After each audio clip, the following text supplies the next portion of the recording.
ఓం నమో వెంకటేశాయ. నవద్వారపురాధిప నవఛిద్రగతాధిప గోవింద గోవింద. దేహేర్థకామాతిరతిర్మమ స్యాత్ దేహే చ ధర్మార్థకృతిర్వరా స్యాత్ దాహేతు సంత్యాజ్యమతిర్దృఢా స్యాత్ గ్రాహే చ బుద్ధౌ విరతి శుభా స్యాత్ అని భూత భౌతిక ప్రపంచ నిర్మాత అఘటిత ఘటనాపటు మాయాధిష్ఠాత అయిన శ్రీనివాస పరమాత్మని మంచి బుద్ధిని ప్రసాదించవలసిందిగా ప్రార్థించుకుంటూ శ్రీ శుక్లవారు ఉపదేశం చేసిన శ్రీమద్భాగవతం యొక్క అధ్యయన కార్యక్రమాన్ని ప్రారంభించుకుందాము.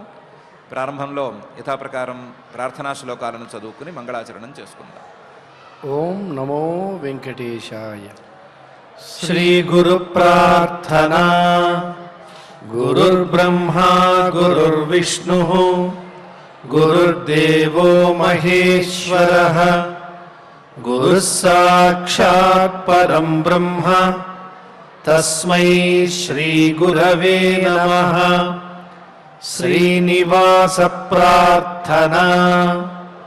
సుమనోవర పూజ్యాయ సుమనోహృది వాసినే సుమనోభిః ప్రపూజ్యాయ శ్రీనివాసాయ తే నమః. అథ సంకల్పః.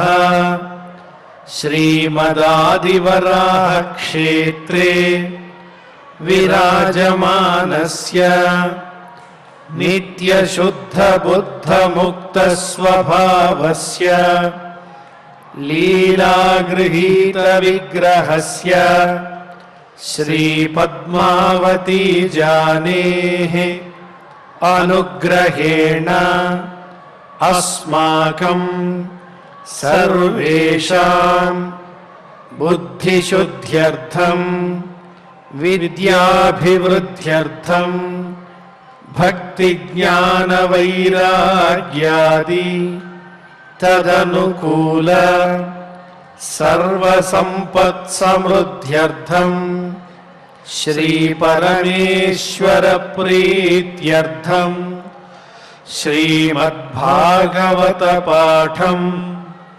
కరిష్యామహే. అస్య శ్రీమద్భాగవత స్తోత్ర మహామంత్రస్య నారద ఋషిః బృహతి ఛందః. శ్రీకృష్ణః పరమాత్మా దేవతా బ్రహ్మ బీజం భక్తిశక్తిః జ్ఞానవైరాగ్యే కీలకం అస్మాకం శ్రీమద్భగవత్ప్రసాదసిద్ధ్యర్థే పాఠే వినియోగః.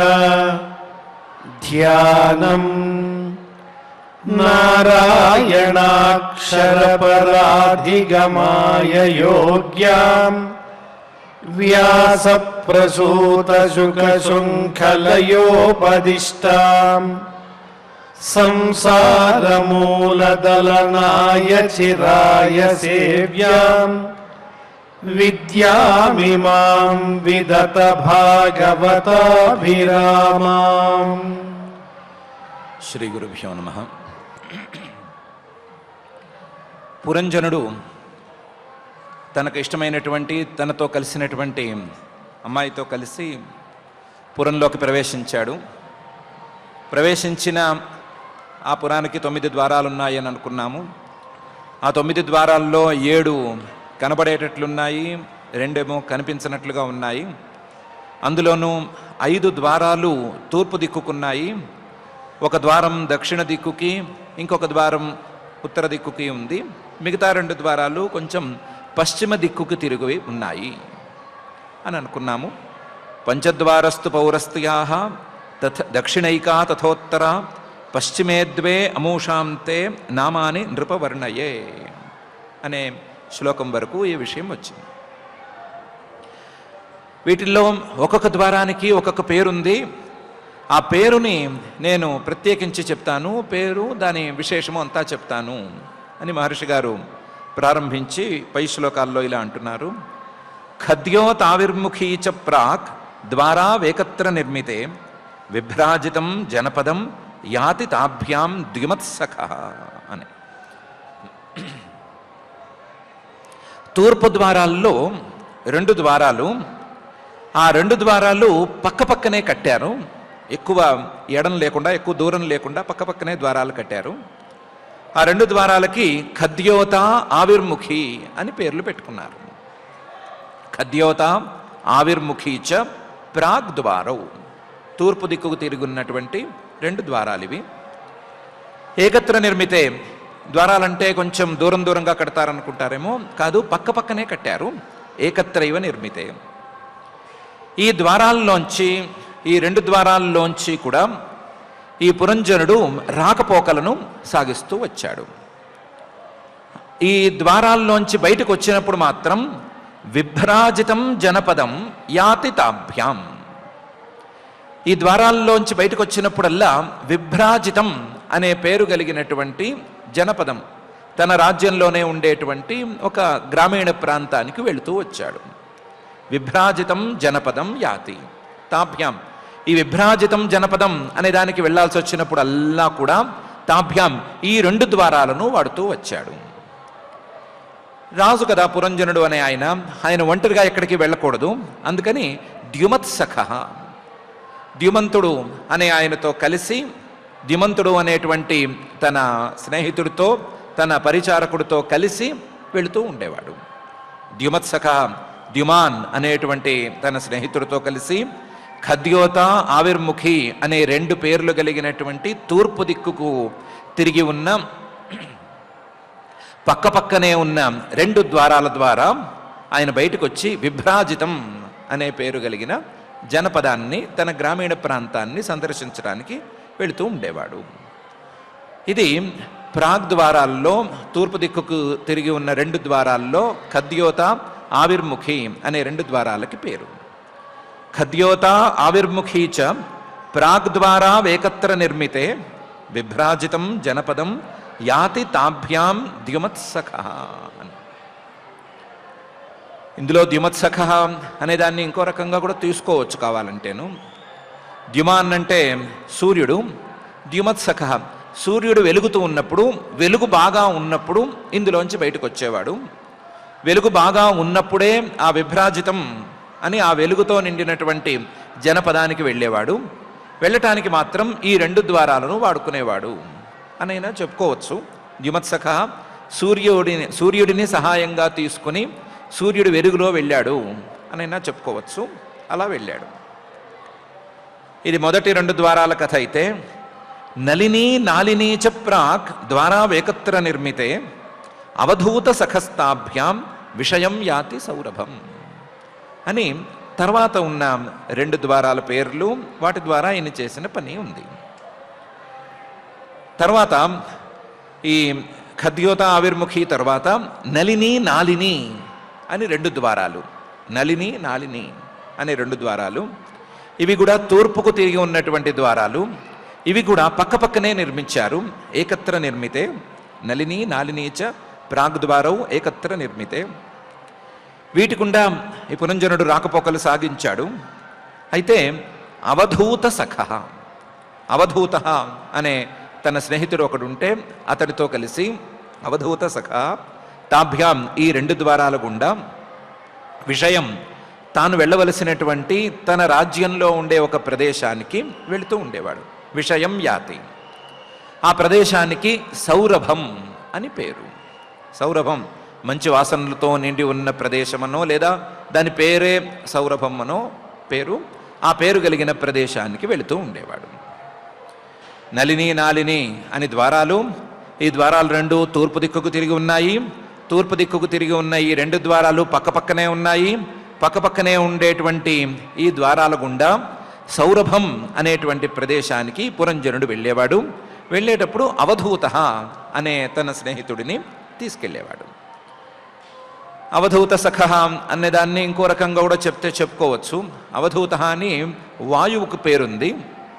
వాయువు చక్కగా వీచినప్పుడు, గాలి అనుకూలంగా ఉన్నప్పుడు ఈ 2 మార్గాల గుండా రాకపోకలు సాగించేవాడు. గాలి చక్కగా ఉన్నప్పుడే ఈ ద్వారాల గుండా బయటికి వస్తేనే, సౌరభం అనేటువంటి ఆ ప్రాంతానికి చేరితేనే మంచి వాసన రావడానికి అవకాశం ఉంటుంది. గాలి గనక అనుకూలంగా లేకపోతే ఉండదు అనే అభిప్రాయంతోనైనా చెప్పుకోవచ్చు. కానీ నాలిని అనే ఈ రెండు ద్వారాల ద్వారా అవధూత అని తన స్నేహితుడు కానీ, వాయువు అనుకూలంగా ఉన్నప్పుడు కానీ, అతనితో స్నేహితుడితో కలిసి కానీ వాయువు అనుకూలంగా ఉన్నప్పుడు కానీ బయటికి వచ్చి సౌరభం అనేటువంటి ప్రదేశానికి రాకపోకలు సాగిస్తూ ఉండేవాడు. నాలిని చ ప్రాగ్ద్వారా వేకత్ర నిర్మితే అవధూత సఖస్తాభ్యాం విషయం యాతి సౌరభం. ఈ 4 ద్వారాలు అయిపోయిన తర్వాత 5వ ద్వారం చాలా ముఖ్యమైన ద్వారం.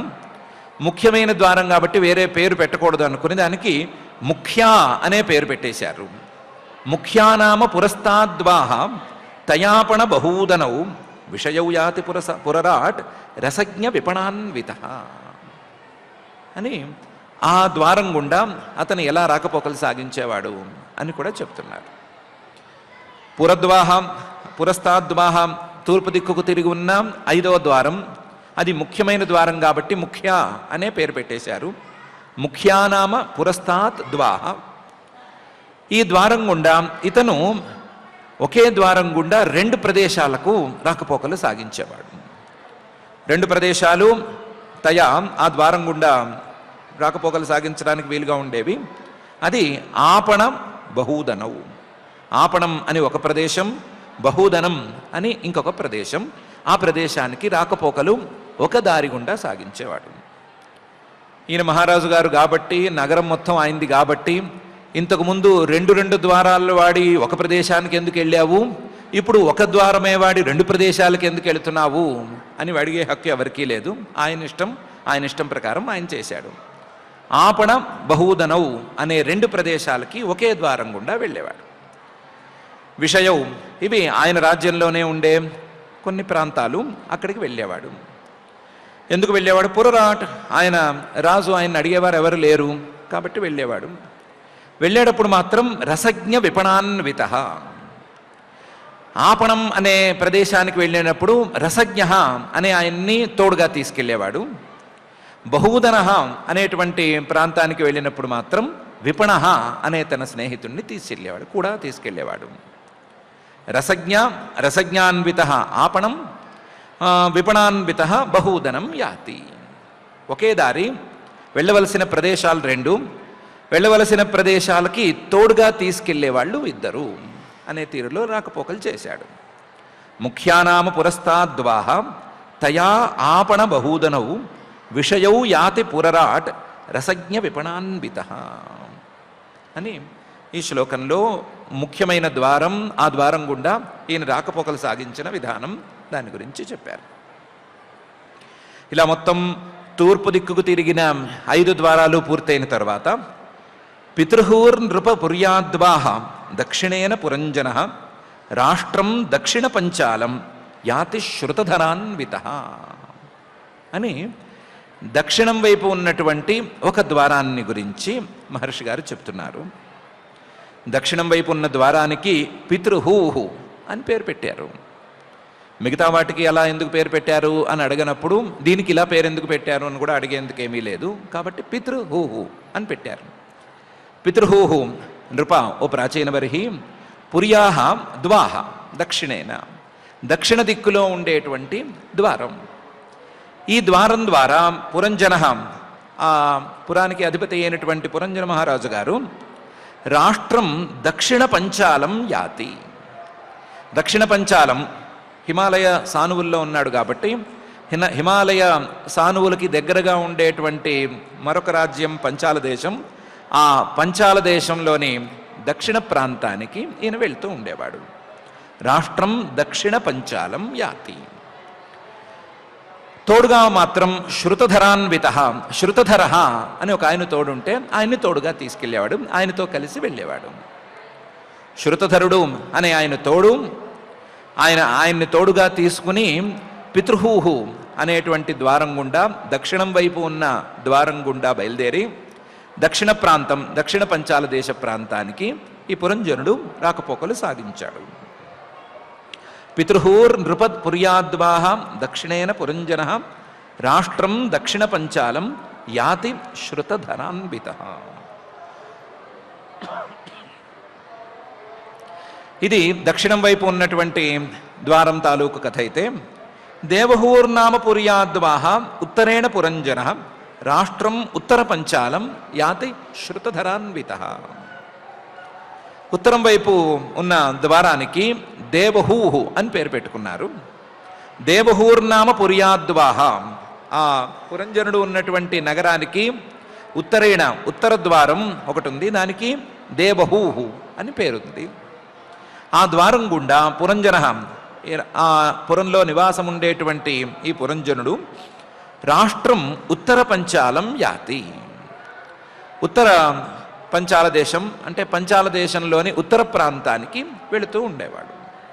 ఇందాకే అనుకున్నట్లుగా ఇది హిమాలయ సానువుల్లో ఉన్న రాజ్యం, దానికి దగ్గరగా ఉండేటువంటి ఇంకో ప్రదేశం పంచాల ప్రదేశం, అందులో ఉత్తర ప్రదేశానికి ఉత్తర భాగానికి ఇతను ఉత్తర ద్వారం గుండా రాకపోకలు సాగించాడు.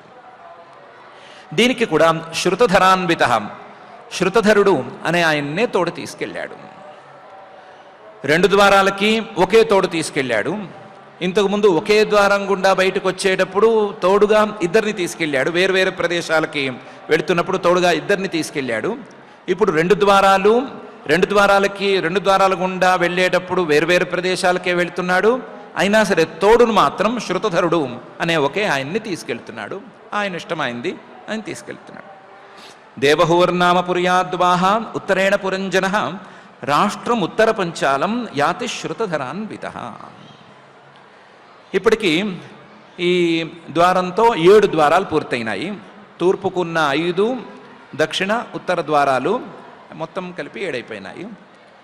తర్వాత మిగిలినవి ఈ పశ్చాద్వాహ, కనిపించని ద్వారాలు.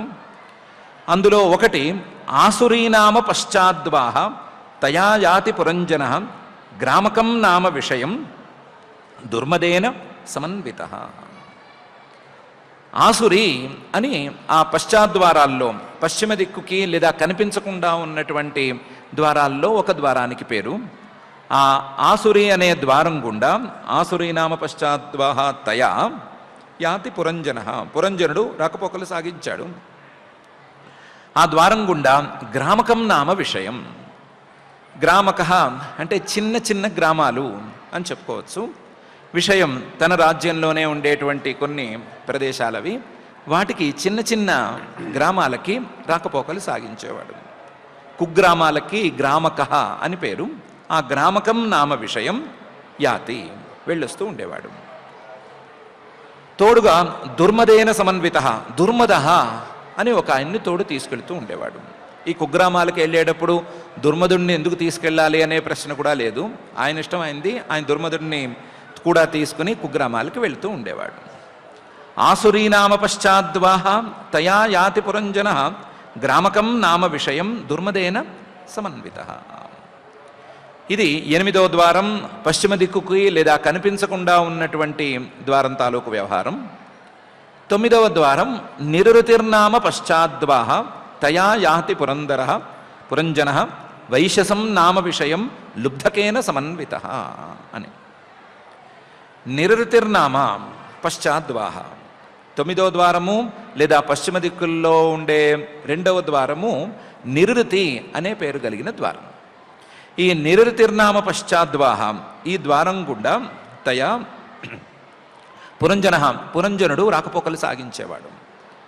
సాగించటం ఎక్కడికి వెళ్ళటానికి సాగించేవాడు అంటే వైశసం నామ విషయం, కొంచెం హింస ఎక్కువగా ఉండేటువంటి తన ప్రాంతాలకి, తన ఏలుబడిలో ఉండేటువంటి ప్రాంతాలకి వెళ్ళటానికి ఈ ద్వారాన్ని వాడేవాడు. వైశసం నామ విషయం, హింస ఎక్కువగా ఉండేటువంటి ప్రాంతం అంటే అడవి అని చెప్పుకోవచ్చు, లేదా వేట ఎక్కువగా సాగే ప్రాంతం అని చెప్పుకోవచ్చు. అలాంటి ప్రాంతానికి ఈ ద్వారం గుండా వెళ్ళేవాడు. వైశసం నామ విషయం. దానికి తోడుగా కూడా లుబ్ధకేన సమన్విత, లుబ్ధక వేటగాడిని ఒకడిని తోడుగా తీసుకుని వెళ్ళేవాడు. లుబ్ధకేన సమన్విత, లుబ్ధకుడు అనే ఆయనతో కానీ లేదా వేటగాడితో కానీ కలిసి వైశసం నామ విషయం, వైశసం చాలా హింస కొంచెమైనా సరే ఉండేటువంటి ప్రాంతానికి నిరుతిహి అనేటువంటి పేరు కలిగిన పశ్చిమ ద్వారం గుండా ఈ పురంజనుడు రాకపోకలు సాగించేవాడు. నిరుతిర్నామ పశ్చాద్వాహ తయా యాతి పురంజన వైశసం నామ విషయం లుబ్ధకేన సమన్విత. ఇప్పటికీ 9 ద్వారాల కథాకమామీషి పూర్తయిపోయింది. 9 ద్వారాలు, వాటి పేర్లు, వాటి ద్వారా ఈయన సాగించిన వ్యవహారాలు, రాకపోకలు, వీటి మీద చెప్పవలసింది పూర్తయిపోయింది. ఇప్పుడు ఇది పురం నగరం అనుకుంటే, ఈ నగరానికి ఈయన రాజుగారు అనుకుంటే నగరంలో ప్రజలు ఉండొద్దా? ఆ ప్రజలు ఎలాంటి వాళ్ళో మనం తెలుసుకోవద్దా అని ఎవరికైనా అనిపిస్తే దాన్ని కూడా చెప్తున్నారు. అంధావమీషాం పౌరాణాం నిర్వాక్ పేషస్కృతా ఉభౌ అక్షణ్వతాం అధిపతి తాభ్యాం యాతి కరోతి చ అని. రాజ్యం అన్న తర్వాత నగరంలో ప్రజలు ఉండకుండా ఎక్కడుంటారు? ఉన్నారు, చాలామంది ఉన్నారు. అందులో చాలామందికి 100 మంది ఉన్నారు అనుకుంటే 98 మందికి చక్కగా అన్నీ ఉన్నాయి. అక్షణ్వతాం, అన్ని అంగాలు సక్రమంగానే ఉన్నాయి. కానీ ఇద్దరికి మాత్రం కళ్ళు లేవు. అంధావమీషాం పౌరాణం. ఆయన రాజ్యంలో, పురంజనుడి రాజ్యంలో, ఆ నగరంలో ఉండేటువంటి పౌరులలో ఇద్దరికి కళ్ళు లేవు. వాళ్ళిద్దరూ అంధులు. అంధావమీషాం పౌరాణం. వాళ్ళిద్దరికీ పేర్లు కూడా ఉన్నాయి. నిర్వాక్ పేషస్కృత అని వాళ్ళిద్దరికీ పేర్లు. పేషస్కృత్ కానీ పేషస్కృత కానీ ఇలాగైనా పర్వాలేదు. నిర్వాక్ అని ఒక ఆయన, పేషస్కృత్ అని ఇంకొక ఆయన, లేదా పేషస్కృత అనే ఆయన. వీళ్ళిద్దరికీ కళ్ళు లేవు. వీళ్ళిద్దరూ అంధులు. అంధావమీషాం పౌరాణం నిర్వాక్ పేషస్కృత ఉభౌ. వీళ్ళిద్దరూ కాక మిగతా వాళ్ళందరికీ కూడా అన్ని ఇంద్రియాలు సక్రమంగా ఉన్నాయి. అన్ని ఇంద్రియాలు అక్షణ్వతాం, అన్ని ఇంద్రియాలు సక్రమంగా అన్నీ బాగున్నవాళ్ళు మిగతా వాళ్ళు. అక్షణ్వతాం అధిపతి, ఇలాంటి ఇంద్రియాలన్నీ సక్రమంగా ఉండే వాళ్లకు కూడా ఈ పురంజనుడే అధిపతి. ఈ నిర్వాక్ పేషస్కృతవు అని వీళ్ళిద్దరు ఉన్నారు కదా, వీళ్ళిద్దరికీ కూడా అధిపతే. కానీ ఈ పురంజనుడు అనే ఆయనకి ఈ నిర్వాక్ పేషస్కృతవు అనే వాళ్ళిద్దరి మీద చాలా నమ్మకం ఎక్కువ. చాలా నమ్మకం అవటానికి వీళ్ళు అంధులే అయినా వీళ్ళ మీద నమ్మకం ఎక్కువ. అందుకని ఎప్పుడైనా వెళ్ళాలి, ఎక్కడికైనా వెళ్ళాలి అంటే ఈ నిర్వాక్ అనే ఆయన్ని తోడుగా తీసుకెళ్తూ ఉండేవాడు. యాతి అక్షణ్వతాం అధిపతి తాభ్యాం యాతి. నిర్వాక్ అనే ఆయన్ని తోడు తీసుకుని వెళుతూ ఉండేవాడు. ఏ పని చేయాలన్నా సరే పేషస్కృత్ అనే ఆయన సలహా తీసుకుని చేస్తూ ఉండేవాడు, లేదా ఆయనతో కలిసే చేసేవాడు. పేషస్కృత కరోతి చ.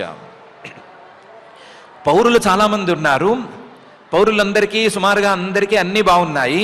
అన్నీ బాగున్న వాళ్ళని రాజుగారు సంప్రదించడం. ఇద్దరికే కళ్ళు లేవు. ఆ కళ్ళు లేని ఇద్దరిని ఈ రాజుగారు చాలా గట్టిగా నమ్మేవాడు. ఎంత గట్టిగా నమ్మేవాడు అంటే ఎక్కడికి వెళ్ళాలన్నా నిర్వాక్ అనే ఆయన తోడు రావాలి, ఏం చేయాలన్నా పేషస్కృత్ అనే ఆయన తోడుగా ఉండాలి అన్నట్లు ఉండేవాడు. ఇది పౌరులు లేరా అని అడిగినటువంటి ప్రశ్నకు అడిగిన దానికంటే ఎక్కువగా చెప్పిన సమాధానం అని మహర్షి గారు చెప్తున్నారు. అంధావమీషాం పౌరాణాం నిర్వాక్ పేషస్కృతా ఉభౌ అక్షణ్వతామధిపతి తాభ్యాం యాతి కరోతి చ అని. రాజుగారు అంటే ఎప్పుడూ తిరుగుతూ ఉంటే విలువ ఉండదు, ఎప్పుడు బయటే కనిపిస్తూ ఉంటే పని పాట లేదా అనుకుంటారు. అందుకని అప్పుడప్పుడు కనిపించకుండా కూడా ఉండాలి. అప్పుడప్పుడు రహస్యంగా ఎవరికీ అందకుండా లోపల ఏదో చేస్తున్నట్లు ఉండాలి. అందుకని ఈయన కూడా అలా ఉండేవాడు. స యర్హి అంతఃపురగత విషూచీన సమన్విత మోహం ప్రసాదం హర్షం వా యాతి జాయాత్మజోద్భవం. అప్పుడప్పుడు ఎవరికీ కనిపించకుండా ఉండటానికి అంతఃపురగత, అంతఃపురంలోనే ఉండిపోయేవాడు. ఎప్పుడైతే ఇతను అంతఃపురంలో ఉండేవాడో సహా యర్హి అంతఃపురగత, అప్పుడు ఈయనకి తోడుగా విషూచీన అని ఒక ఆయన ఉండేవాడు. ఎంత రాజుగారైనా ఎంత అంతఃపురంలో ఉన్నా ఒంటరిగా ఉండటం అనేది కుదిరే పని కాదు. తోడుగా ఎవరో ఒకళ్ళు ఉండాల్సిందే, కనీసం ఒక్కడైనా సేవకుడు ఉండాల్సిందే. ఈ సేవకుడు విషూచీన అనే సేవకుడు తోడుగా ఉండేవాడు. ఈయన మాత్రం అంతఃపురంలో తప్పనిసరిగా ఉండేవాడు. విషూచీన అంటే సర్వతోముఖ అని అర్థం. కాబట్టి సర్వతోముఖంగా అన్ని రకాల సేవలు చేయగలిగినటువంటి వాడే ఇలా అంతఃపురంలో ఈయనకి తోడుగా ఉండేవాడు. విషూచీన సమన్విత. విషూచీన సమన్విత కదా, ఆయన ఎన్నెన్నో సేవలు చేసేవాడు. విషూచీన అనే ఆయన ఆ సేవల ద్వారా ఈయన ఒక్కొక్కప్పుడు వ్యామోహాన్ని పొందేవాడు. ప్రసాదం, కొన్నిసార్లు ప్రసన్నంగా ఉండేవాడు.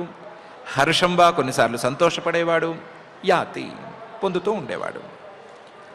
ఈ మోహం, ప్రసాదం, హర్షంబా అనటానికి ఆ విషూచీనుడి యొక్క సేవలు మాత్రమే కాదు కారణం. ఈయన భార్య ఉంది కదా, పురంజని అని పేరు పెట్టుకుందాం ఆవిడికి.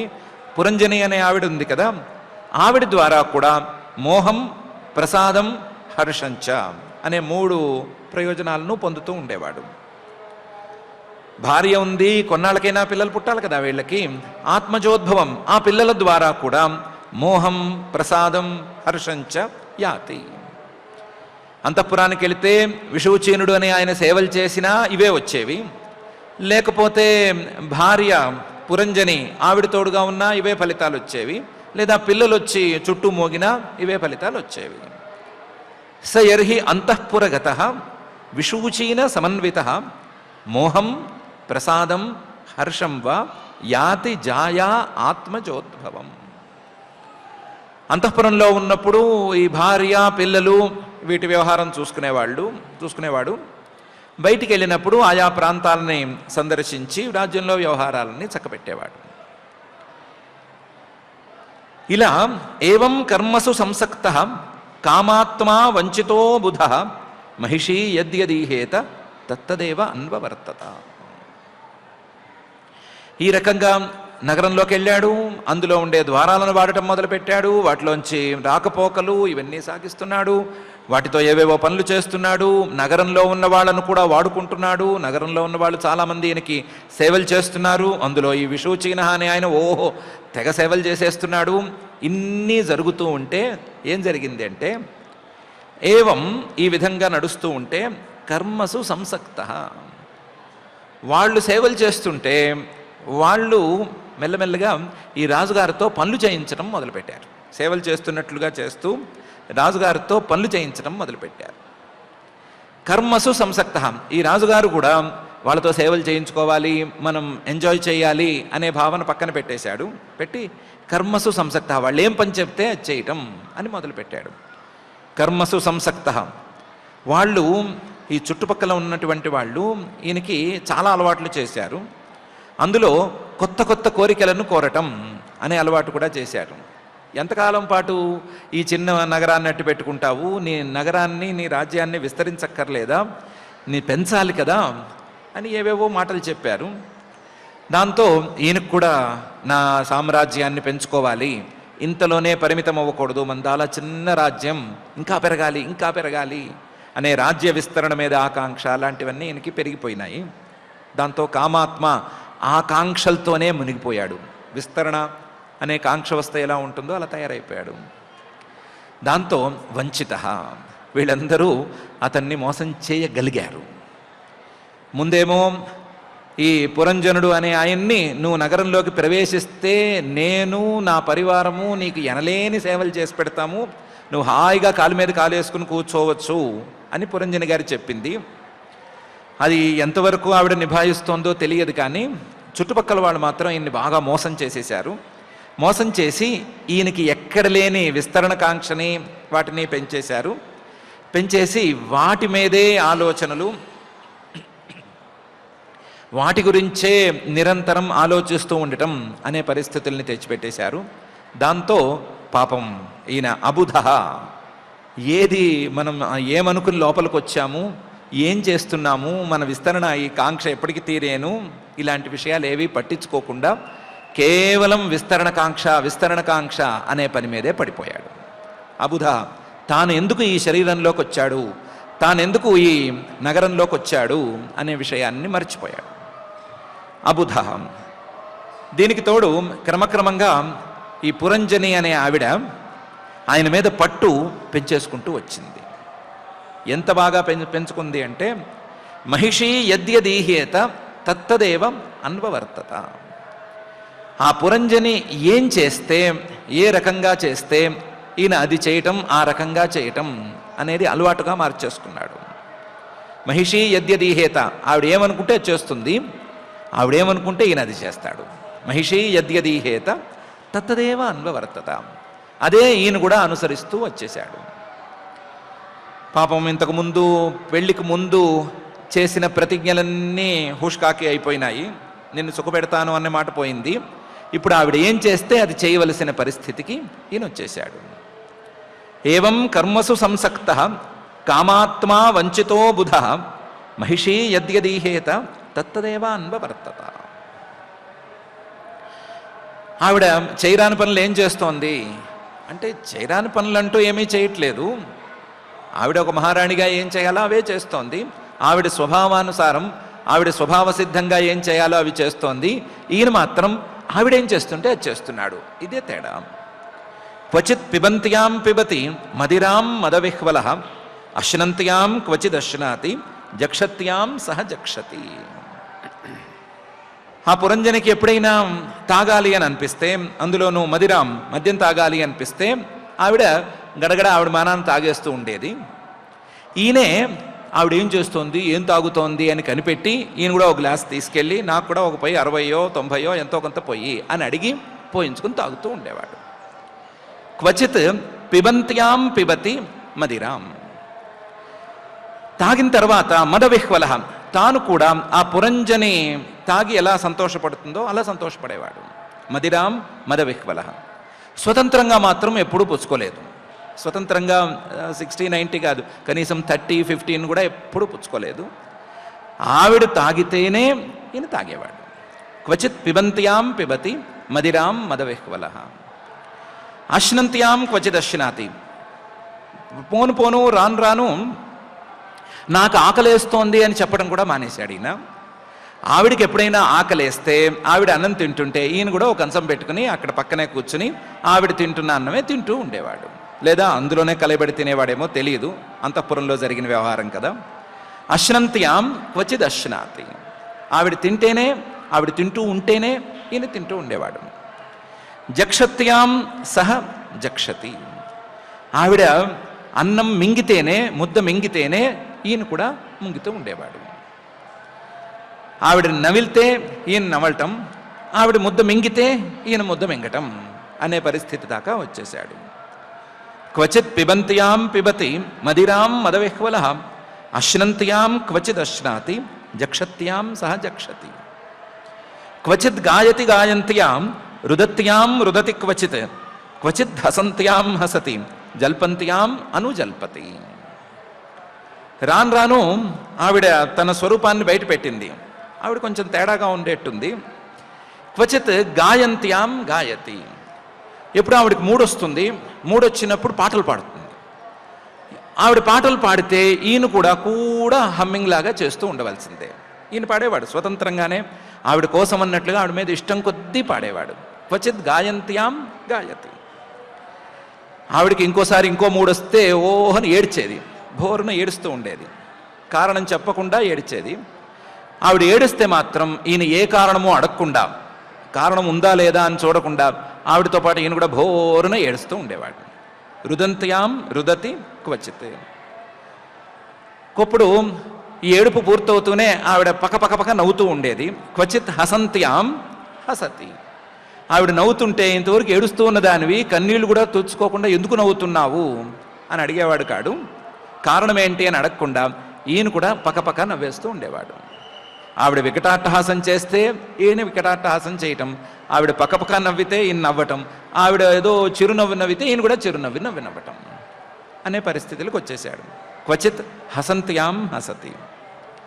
ఆవిడకి ఒక్కొక్కసారి మాట్లాడాలి అనే మూడొచ్చేది.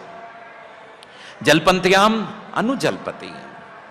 అందులో జల్పంత్యాం వరసవాయ లేకుండా మాట్లాడుతూ ఉండేది, ఏదో అడ్డదిడ్డంగా వాగుతూ ఉండేది.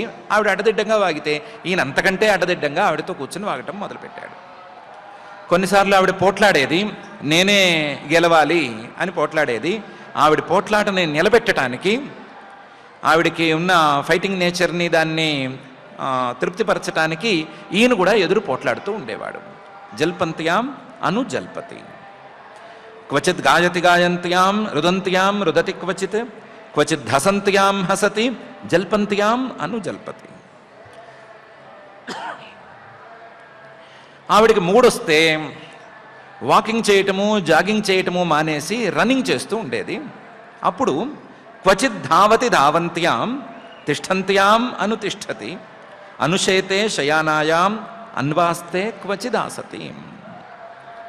ఆవిడకి బాగా మూడొస్తే రన్నింగ్ వేగంగా పరిగెత్తుతూ ఉండేది.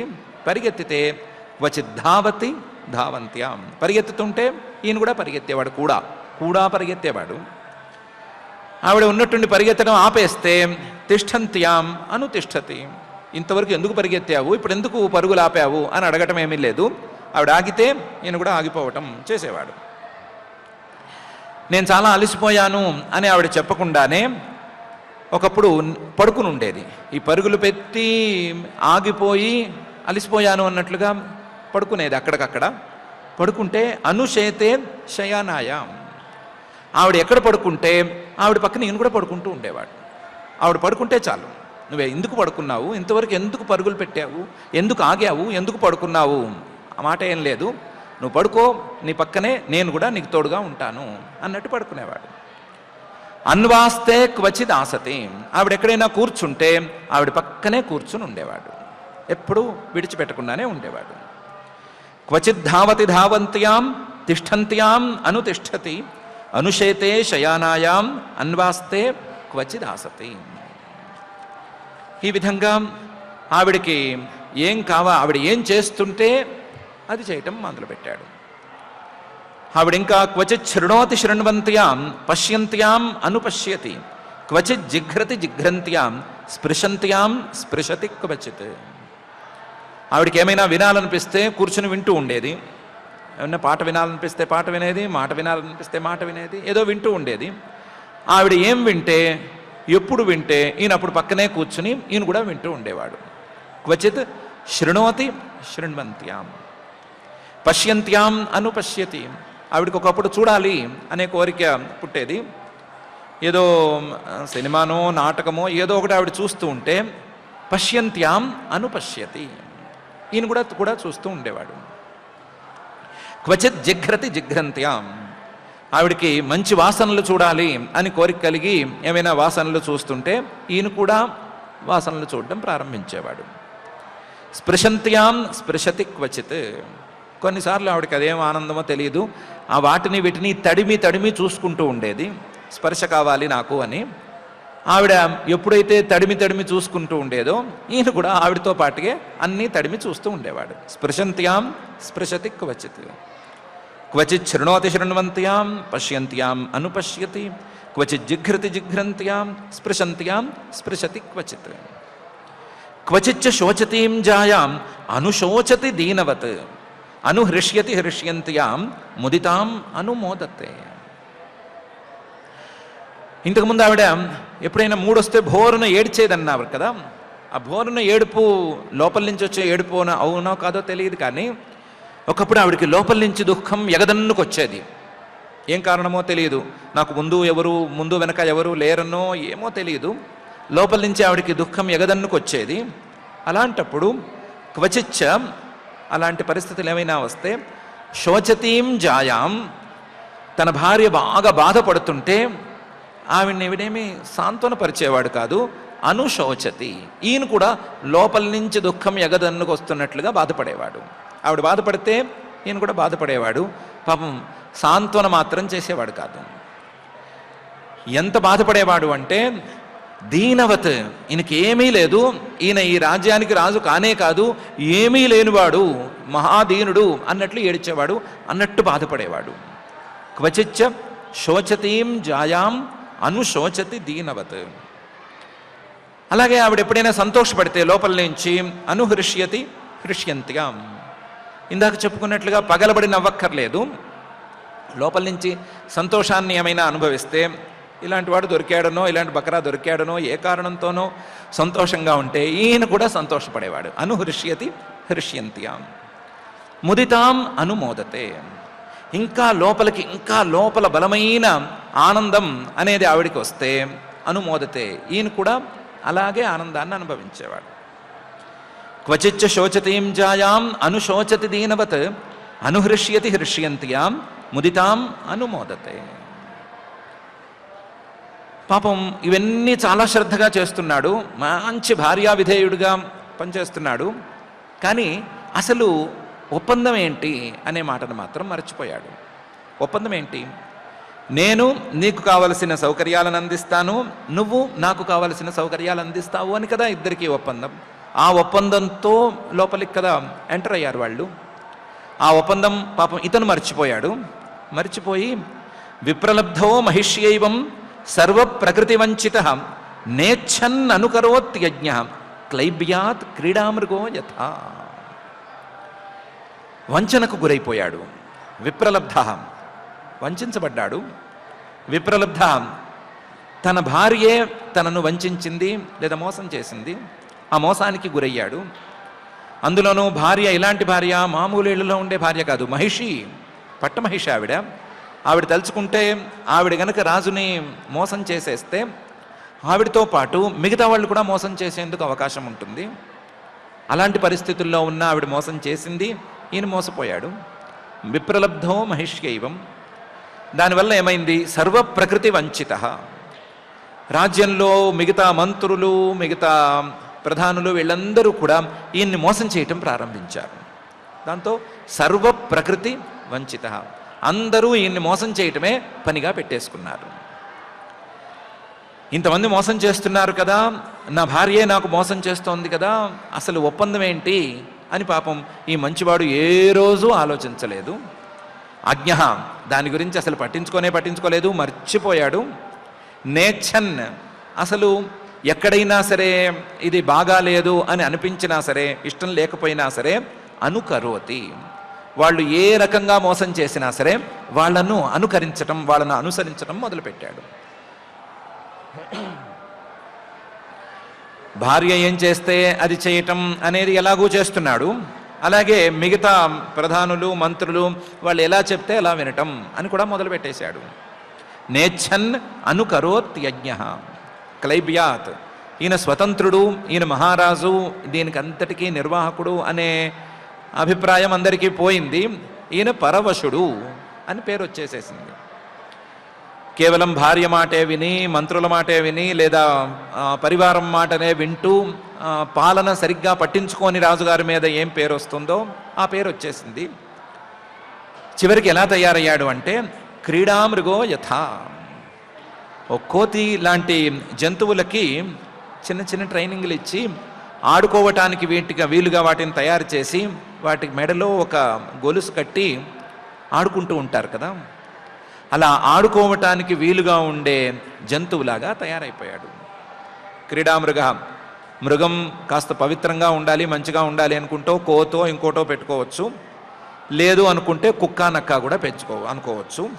దానిలా తయారయ్యాడు. ఇంట్లో ఆడుకోవటానికి వీలుగా పెట్టుకునే పపెట్ లాగానో లేదా ఒక జంతువుల్లాగానో ఈయన తయారైపోయాడు.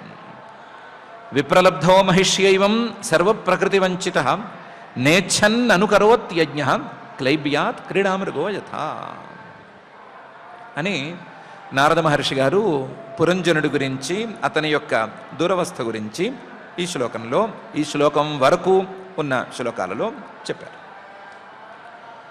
ఇలా చెప్పి 62 శ్లోకాలు ఉన్నటువంటి పురంజని రమణం అనే పేరు కలిగినటువంటి 4వ స్కంధంలో 25వ అధ్యాయాన్ని మహర్షి గారు ఇక్కడికి పూర్తి చేసేశారు.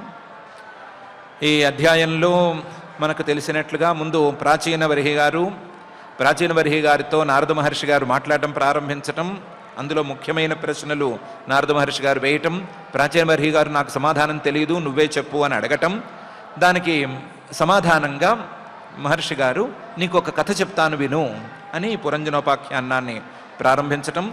ఆ కథలో పురంజనుడు అనే ఒక మహానుభావుడు నగరాలను వెతుక్కుంటూ హిమాలయం తాలూకు దక్షిణ సానువుల్లో ఒక నగరాన్ని చూడటం, ఆ నగరం బయట పురంజని అని మనం పేరు పెట్టుకున్న ఒక స్త్రీని, ఆడపిల్లని చూడటం, వాళ్ళిద్దరూ కలిసి మాట్లాడుకోవటం, ఆ మాట్లాడుకోవటంలో పురంజనుడేమో నేను నిన్ను పెళ్లి చేసుకోవాలనుకుంటున్నాను అని చెప్పటము, పురంజనేమో నేను కూడా నిన్ను పెళ్లి చేసుకోవాలని అనుకుంటున్నానని చెప్పటము, వాళ్ళిద్దరూ కలిసి దంపతులుగా మారి ఆ నగరంలోకి ప్రవేశించటము, ప్రవేశించిన తర్వాత మొదటి దశ, తర్వాతి దశ, చివరికి పురంజనుడికి పట్టిన దుర్దశ అనేటువంటి అంశాలు ఉన్నాయి. ఈ అంశాలతో కూడిన 25వ అధ్యాయం ఇక్కడికి పూర్తయితే 26వ అధ్యాయాన్ని నారద మహర్షి గారు ఇలా ప్రారంభిస్తున్నారు. నారద ఉవాచ స ఏకదా మహేశ్వాస రథం పంచాశ్వమాశుగం ద్విషం ద్విచక్రం ఏకాక్షం త్రివేణుం పంచబంధురం అని మొదలుపెట్టి,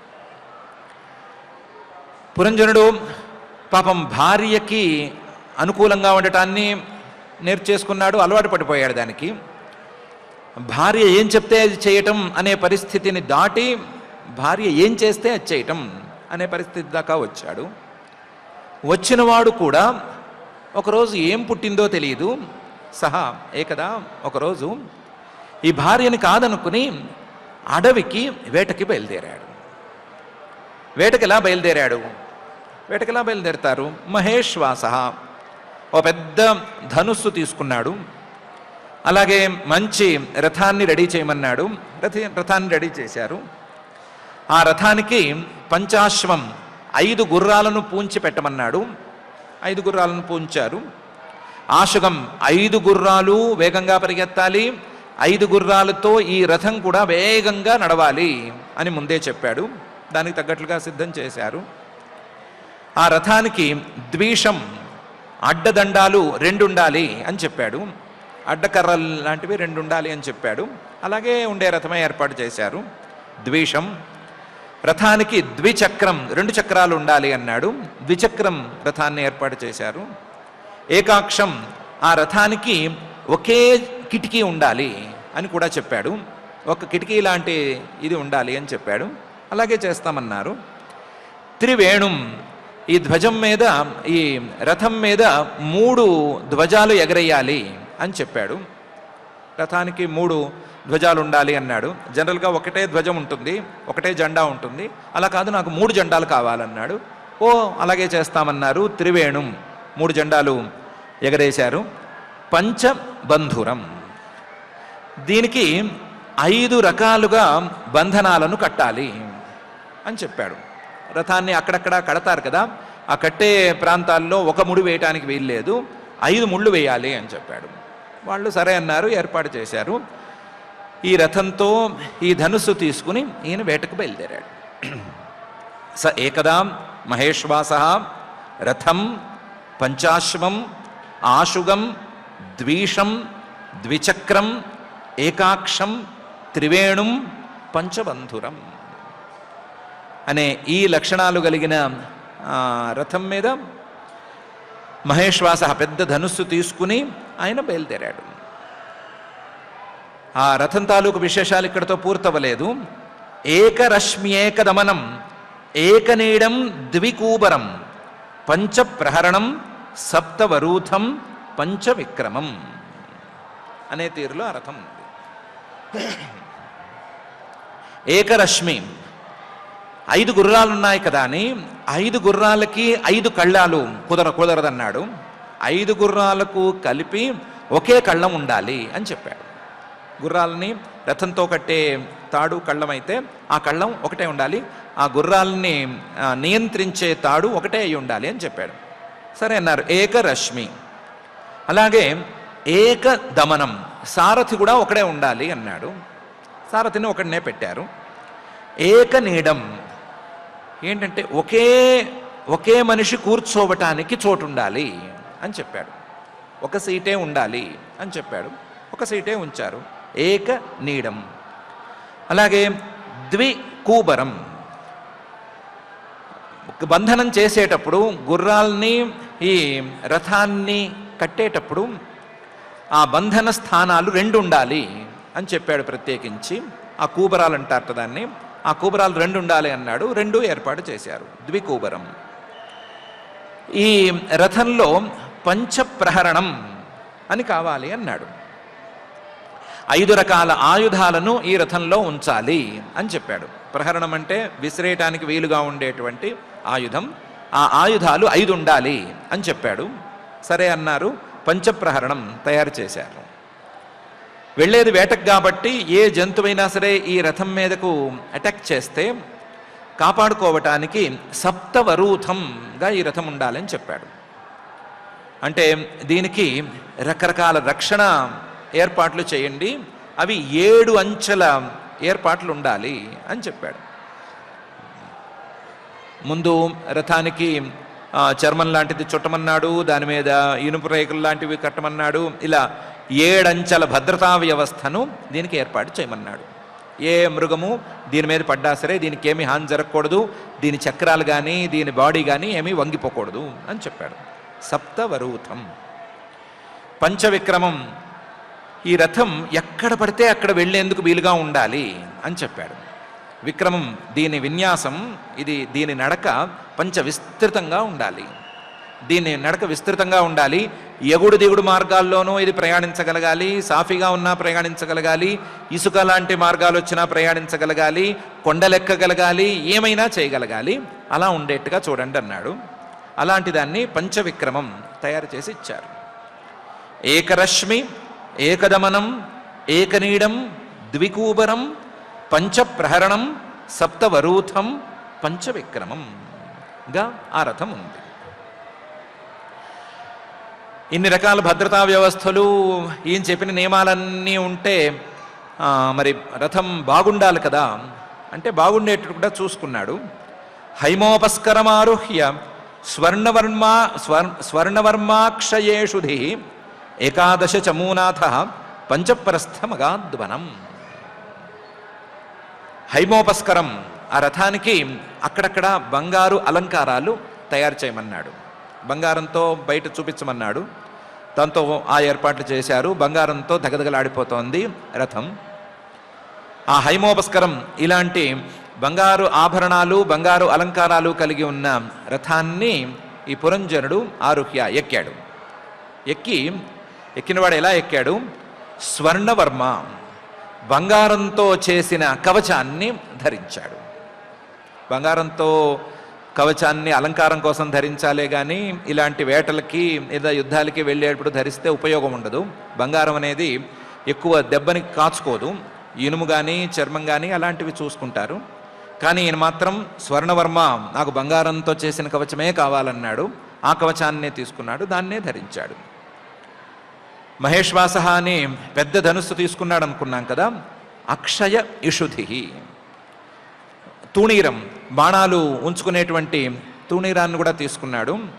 ఆ తూణీరంలో అక్షయంగా తీసినా సరే తగ్గనటువంటి, ఎన్ని తీసినా తగ్గనటువంటి బాణాలు ఉండేటట్లుగా చూసుకున్నాడు. అక్షయ తూణీరాన్ని తీసుకున్నాడు. దీనికి తోడు రక్షణకి తోడుగా ఉండటానికి ఏకాదశ చమూనాథ, 10 మందిని, తన భార్య తెచ్చినటువంటి 10 మంది ఉన్నారు కదా, వాళ్ళని కూడా ఉండమన్నాడు. వాళ్ళందరికీ ప్రధానంగా ఓ మహాబలవంతుడు 11వ వాడు ఉన్నాడు అనుకున్నాం కదా. ఏకాదశ మహాభటాహ అనుకున్నప్పుడు ఆ ఏకాదశ మహాభటుల్ని తనతో పాటు రమ్మన్నాడు. ఏకాదశ చమూనాథ, ఆ 10 మందికి ఈ 11వ వాణ్ణి సేనాపతిగా ఉండి నాకు కూడా ఉండి వేటకి సహాయం చెయ్యన్నాడు. ఆయన కూడా సరే కూడా వస్తానన్నాడు. ఏకాదశ చమూనాథ, 11వ వాణ్ణి సేనాపతిగా చేసుకుని 10 మందిని సైన్యంగా తీసుకుని ఇతను బయలుదేరాడు. అగాధ్వనం, డైరెక్ట్గా దీనికి వెళ్ళిపోయాడు, అడవికి వెళ్ళిపోయాడు. ఆ అడవి ఎలాంటి అడవి అంటే పంచప్రస్థం, 5 శిఖరాలు కలిగినటువంటి అడవి. ఈయన హిమాలయ సానువుల్లో ఉన్నాడని అనుకున్నాం కదా. ఈయన గనక అడవికి బయలుదేరితే అది పర్వత ప్రాంతంలో ఉండే అడవి అవ్వాలి కదా. పర్వత ప్రాంతంలో 5 శిఖరాలు ఉండేటువంటి ఒక అడవి ప్రాంతాన్ని ఆయన ఎంచుకుని అక్కడికి వెళ్ళిపోయాడు. హైమోపస్కరమారుహ్య స్వర్ణవర్మాక్షయేషుధీ ఏకాదశ చమూనాథ పంచప్రస్థం అగాద్వనం. వెళ్ళినవాడు చచార మృగయాం తత్ర దృప్త ఆత్తేషు కార్ముక విహాయ జాయాం అతదర్హాం మృగ వ్యసన లాలస. వెళ్ళినవాడు ఎందుకు వెళ్ళాడు? వేటాడటం కోసం వెళ్ళాడు. వేటాడటం కోసం వెళ్ళాడు అంటే చచార మృగయాం తత్ర, బాగా వేటాడడం చేశాడు, బాగా వేట ఆడుకున్నాడు. తత్ర, తాను వెళ్ళినటువంటి పంచప్రస్థ వనంలో కావలసినంత తనకు తోచినంత వేటాడాడు. వేటాడేటప్పుడు దృప్త, చాలా దర్పంగా వేటాడాడు. దృప్త, దర్పంతో వేటాడాడు, వేరే అభిప్రాయంతో వేటాడలేదు. నేను మహావీరుడిని, నేను గనక వేట మొదలు పెడితే ఎంతటి వాళ్ళైనా ఎంతటి మృగాలైనా సరే కిందకి పడిపోవలసిందే అనే దర్పంతో వేటాడాడు. దృప్త. ఆత్త ఇషు కార్ముక, రథంలో పంచప్రహరణ 5 ఆయుధాలు పెట్టమన్నాడు కదా, పెట్టమన్నా సరే అవి వాడలేదు పెద్దగాను. ఇషు కార్ముక, బాణాలని అలాగే విల్లుని, ఈ రెండిటిని వాడాడు. ఆత్త ఇషు కార్ముక, తాను తీసుకెళ్ళినటువంటి పెద్ద విల్లు, తాను తీసుకెళ్ళినటువంటి అక్షయమైన బాణాలు, వీటినే వాడాడు. వాడి చచార మృగయాం తత్ర దృప్త, దర్పంతో చాలా వేటాడాడు. వేటాడానికి వెళ్ళేటప్పుడు మనం గమనించినట్లే తన భార్యను తీసుకెళ్ళలేదు. తన భార్య పురంజని, ఆవిడ్ని మాత్రం తీసుకెళ్ళలేదు. విహాయ, ఆవిడ్ని వదిలిపెట్టేశాడు. జాయాం, భార్య, ఆవిడ ఏం చేస్తే అది చేసే పరిస్థితికి వచ్చేశాడు. వచ్చినా సరే ఆవిడ్ని తీసుకెళ్ళలేదు. విహాయ జాయాం.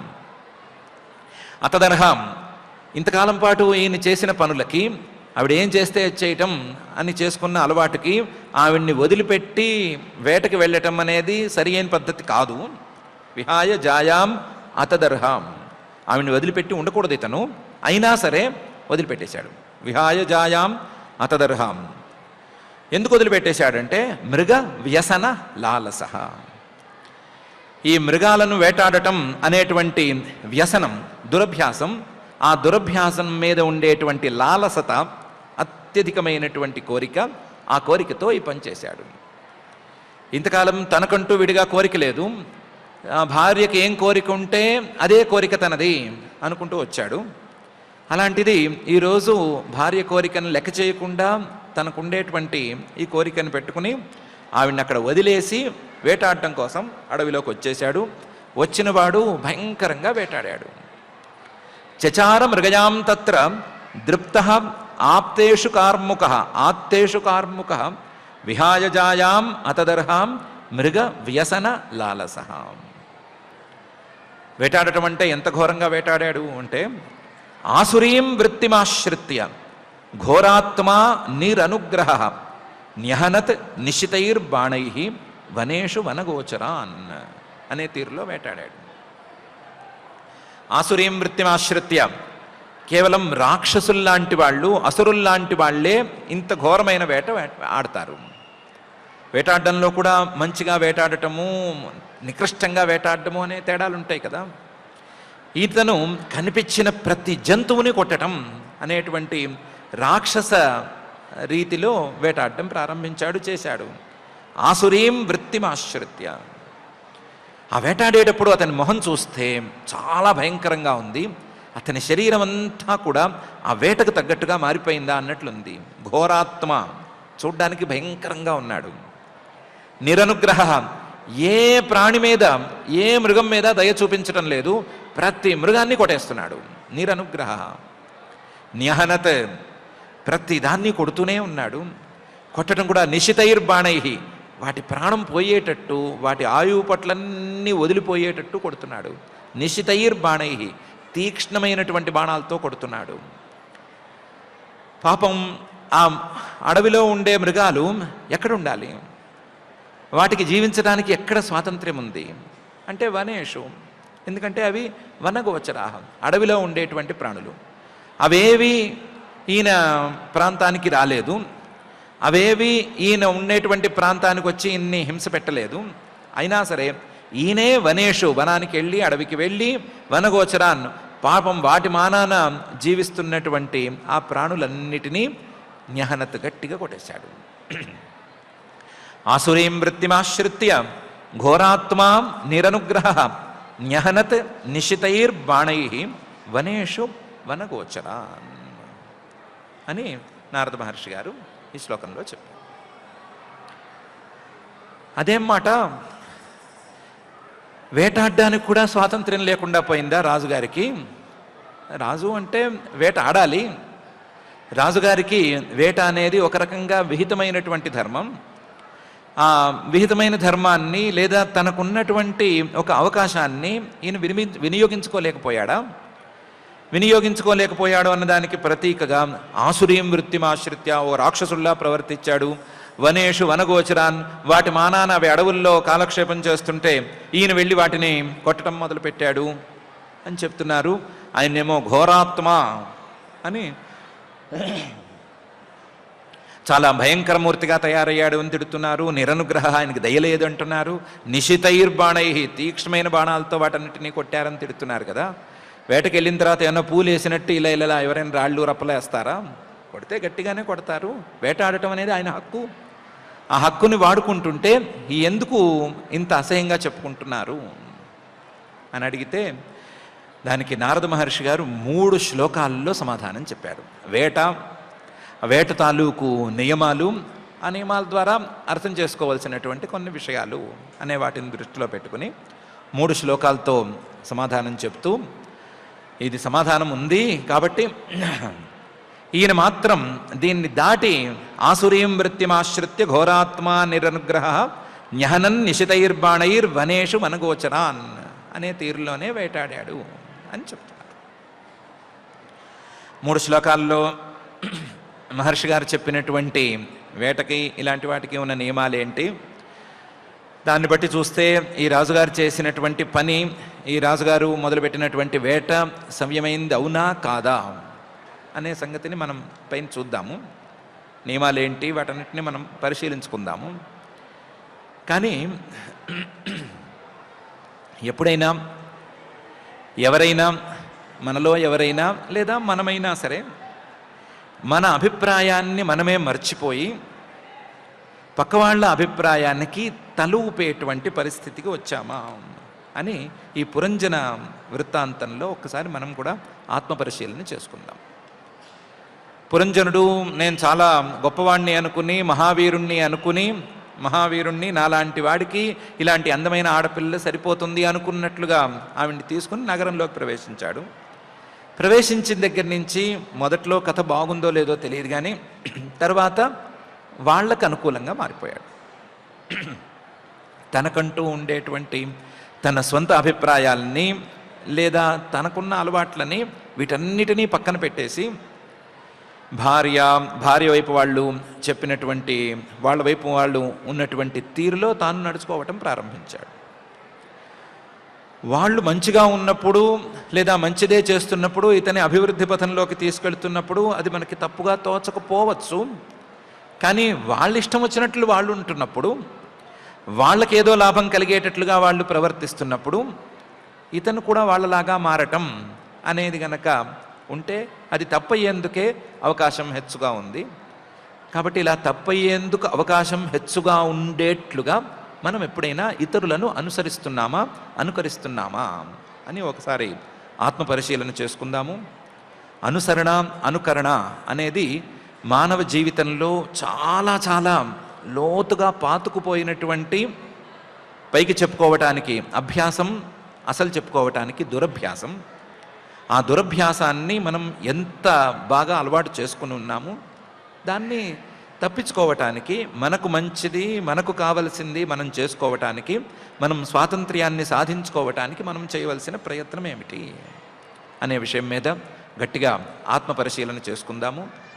పురంజనుడు అనే ఆయన ఉన్నాడో లేదో తెలియదు, కానీ నిజంగా ఈ పురంజనుడు పురంజని వీళ్ళిద్దరూ కలిశారో పెళ్లి చేసుకున్నారో, ఇది కల్పిత కథో నిజమైన కథో మనకు తెలియదు, కానీ అతను వ్యవహరించిన తీరు మాత్రం మనని కదిలించేటువంటి పరిస్థితుల్లోనే ఉంది. మనం గనక అలా ఉంటే మార్చుకోవలసినటువంటి తీరులో ఉంది.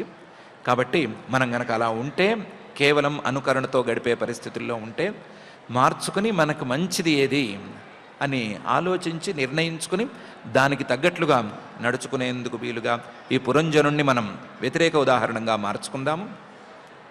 అలా మార్చుకోవటానికి కావలసినటువంటి సరంజామా మన మనస్సుల్లోకి ప్రవేశపెట్టవలసిందిగా ఆ భూతభౌతిక ప్రపంచ నిర్మాత అఘటిత ఘటనాపటు మాయాధిష్ఠాత అయిన శ్రీనివాస పరమాత్మని భక్తిగా ప్రార్థించుకుందాం. ఇక పారాయణ కార్యక్రమాన్ని ప్రారంభించుకుందాం. ఈరోజు మనం చతుర్థ స్కంధం 25వ అధ్యాయంలో 46వ శ్లోకం నుంచి పారాయణ చేసుకుంటున్నాం. అథ అథ శ్రీమద్భాగవతే శ్రీమద్భాగవతే పారమహంస్యాం సంహితాయాం పారమహంస్యాం సంహితాయాం చతుర్థ స్కంధే చతుర్థస్కంధే పంచవింశాధ్యాయే పంచవింశాధ్యాయే శ్లోకాః శ్లోకాః పంచద్వారస్తు పౌరస్త్య పంచద్వారస్తు పౌరస్త్య దక్షిణైకా తథోత్తర దక్షిణైకా తథోత్తర పశ్చిమే ద్వే అమూషాంతే పశ్చిమే ద్వే అమూషాంతే నామాని నృపవర్ణయే నామాని నృపవర్ణయే ఖద్యోతావిర్ముఖీ చ ప్రాక్ ఖద్యోతావిర్ముఖీ చ ప్రాక్ ద్వారా వేకత్ర నిర్మితే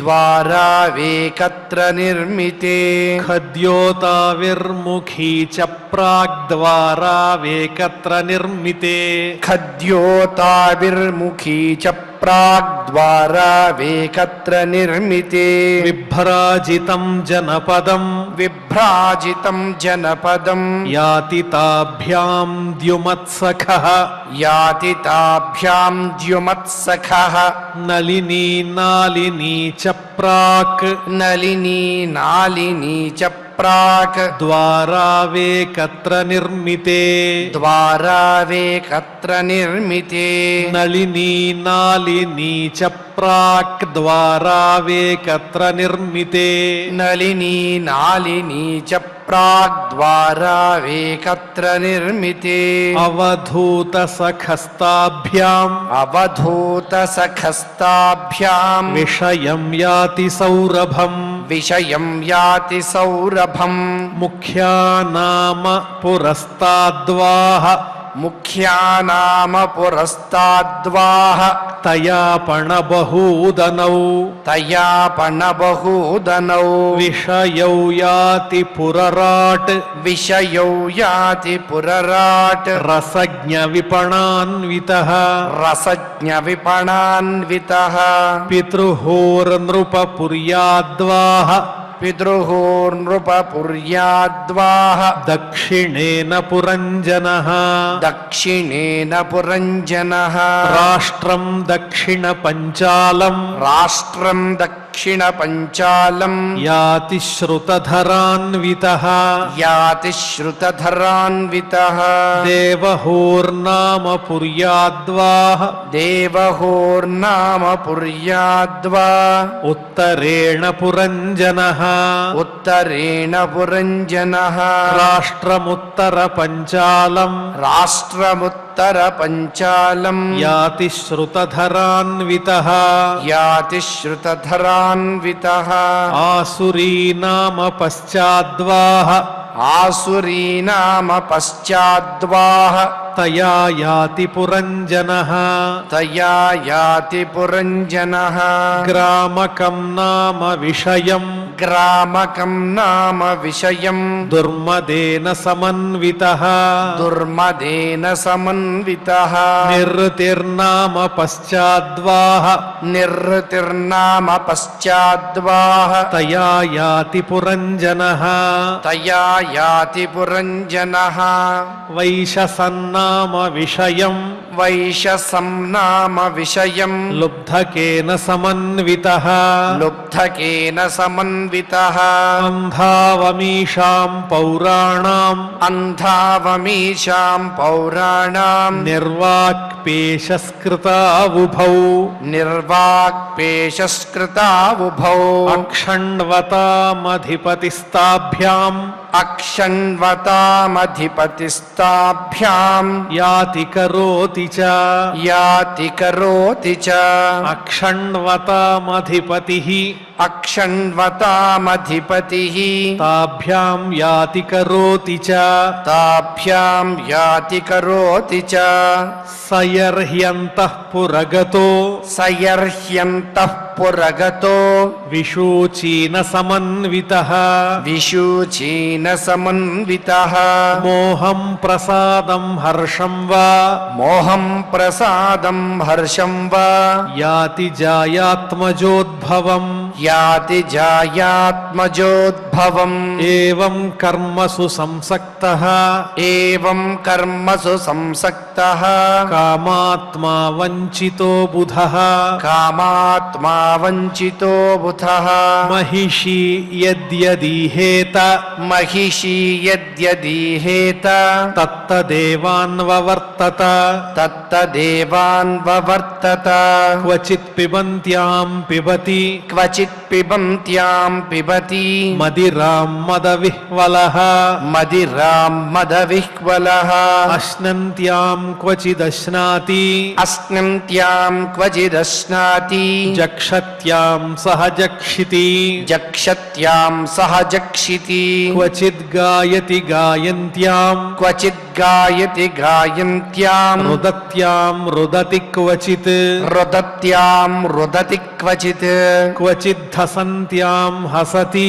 క్వచిద్ధసంత్యాం హసతి జల్పంత్యామనుజల్పతి జల్పంత్యామనుజల్పతి క్వచిద్ధావతి ధావంత్యాం క్వచిద్ధావతి ధావంత్యాం తిష్టంత్యామనుతిష్ఠతి తిష్టంత్యామనుతిష్ఠతి అనుశేతే శయానాయాం అనుశేతే శయానాయాం అన్వాస్తే క్వచిదాసతీం అన్వాస్తే క్వచిదాసతీం క్వచిత్ శృణోతి శృణ్వంత్యాం క్వచిత్ శృణోతి శృణ్వంత్యాం పశ్యంత్యామనుపశ్యతి పశ్యంత్యామనుపశ్యతి క్వచిజ్జిఘ్రతి జిఘ్రంత్యాం క్వచిత్ జిఘ్రతి జిఘ్రంత్యాం స్పృశంత్యాం స్పృశతి క్వచిత్ స్పృశంత్యాం స్పృశతి క్వచిత్ క్వచిచ్చ శోచతీం జాయాం క్వచిచ్చ శోచతీం జాయాం అనుశోచతి దీనవత్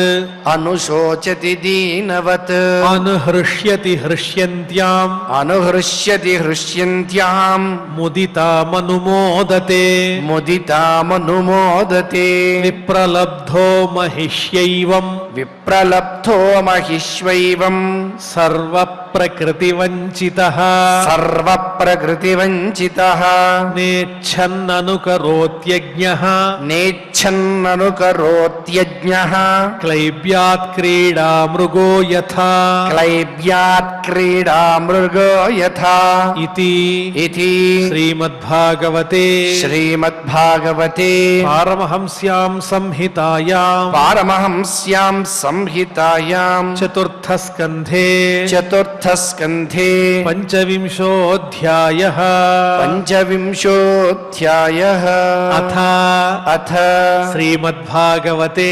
శ్రీమద్భాగవతే పారమహంస్యాం సంహితాయాం పారమహంస్యాం సంహితాయాం చతుర్థస్కంధే చతుర్థస్కంధే షడ్వింశోऽధ్యాయः షడ్వింశోऽధ్యాయः నారద ఉవాచ నారద ఉవాచ స ఏకదా మహేశ్వాసో స ఏకదా మహేశ్వాసో రథం పంచాశ్వమాశుగం రథం పంచాశ్వమాశుగం ద్వేషం ద్విచక్రమేకాక్షం ద్వేషం ద్విచక్రమేకాక్షం త్రివేణుం పంచబంధురం త్రివేణుం పంచబంధురం ఏకరశ్మ్యేకదమనం ఏకరశ్మ్యేకదమనం ఏకనీళం ద్వికూబరం ఏకనీడం ద్వికూబరం పంచప్రహరణం సప్త పంచ ప్రహరణం సప్త వరూథం పంచవిక్రమం వరూథం పంచవిక్రమం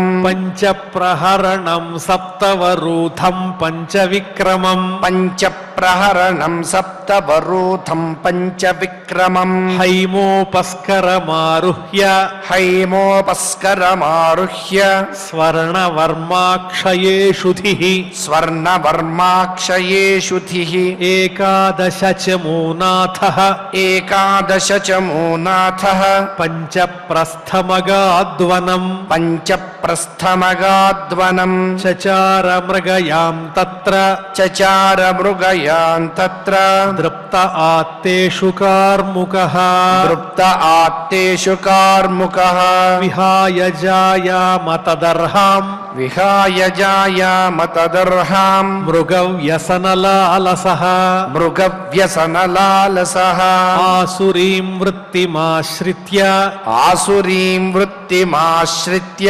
ఘోరాత్మా నిరనుగ్రహః ఘోరాత్మా నిరనుగ్రహః న్యహనన్నిశితైర్బాణైః న్యహనన్ నిశితైర్బాణైః వనేషు వనగోచరాన్ వనేషు వనగోచరాన్ ఇతి ఇతి శ్రీమద్భాగవతే శ్రీమద్భాగవతే పారమహంస్యాం సంహితాయాం పారమహంస్యాం సంహితాయాం చతుర్థస్కంధే చతుర్థస్కంధే షడ్వింశాధ్యాయే షడ్వింశాధ్యాయే శ్లోకాః శ్లోకాః. ఓం నమో వెంకటేశాయ. పంచాశ్వయుక్తంబు పంచబంధనము చక్రద్వితయమును యుగద్వయంబున్ ఆశువేగంబునేకాక్షంబు కూబరద్వయము పతాకత్రితయయుతంబును ఏకరశ్మియుతంబునేకసారథికంబు సప్తవరూథంబు స్వర్ణభూషమును పంచవిక్రమమును నేకనిడంబు ప్రకట పంచప్రహరణమునైన రథము కాంచన రచిత వర్మము ధరించి విలసదక్షయతుణీర కలితుడగుచు కడకది పింపనెక్కి ఏకాదశ ప్రసంఖ్య సేనా సమేతుడై సరభసముగా అని శ్రీమద్భాగవత అమృత రసాస్వాదంలో భాగంగా ఎంతో రహస్యాలతో కూడినటువంటి అంతర్భూతమైనటువంటి అంతరార్థాన్ని బోధించేటువంటి పురంజనోపాఖ్యాన వృత్తాంతాన్ని ఆచార్యముఖంగా మనకు తెలిసే విధంగా అందుకునేటువంటి భాగ్యాన్ని ఆ దేవదేవుడు మనకు నిరంతరం అందిస్తూ ఉన్నాడు. ఇటువంటి భాగ్యం మనకు ఎల్లప్పుడూ సదా కలిగి అది పరిపూర్ణంగా మన బుద్ధి శక్తికి అందాలని, అటువంటి శక్తిని ప్రసాదించమని ఆ దేవదేవుని శరణు కోరుతూ యథాప్రకారం క్షమాప్రార్థన దగ్గర నుంచి మంగళాంత శ్లోకం వరకు పఠించి మంగళాంతంగా నేటి ఈ అధ్యయన కార్యక్రమానికి పరిసమాప్తిని పలుకుదాం. అథ క్షమా ప్రార్థన యదక్షరపదభ్రష్టం మాత్రాహీనం చ యద్భవేత్ తత్సర్వం క్షమ్యతాం దేవ నారాయణ నమోస్తుతే. అథ భగవత్సమర్పణం కాయేన వాచా మనసేంద్రియైర్వా బుద్ధ్యాత్మనా వా ప్రకృతే స్వభావాత్ కరోమి యద్యత్ సకలం పరస్మై నారాయణాయేతి సమర్పయామి. అథ లోకక్షేమ ప్రార్థనా సర్వే భవంతు సుఖినః సర్వే సంతు నిరామయాః సర్వే భద్రాణి పశ్యంతు మా కశ్చిద్ దుఃఖభాగ్ భవేత్. అథ మంగళం శ్రియః కాంతాయ కళ్యాణ నిధయే నిధయేర్థినాం శ్రీవేంకటనివాసాయ శ్రీనివాసాయ మంగళం.